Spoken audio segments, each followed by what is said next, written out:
తెల్లవారితే చక్రవర్తి అయి రాజ్యం మేలే రామయ్య, తండ్రి మాటకై పదవిని వదిలి అడవులకేగెనయా.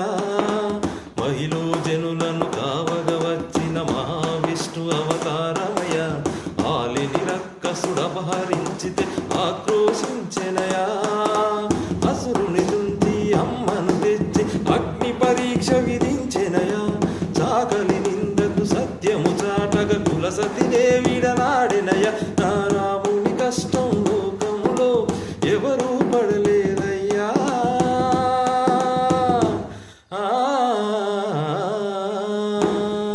నా రాముని కష్టం లోకంలో ఎవరూ పడలేదయ్యా. సత్యం ధర్మం త్యాగంలో అతనికి సరిలేరయ్యా.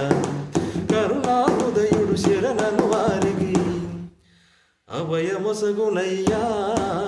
అందరి బంధు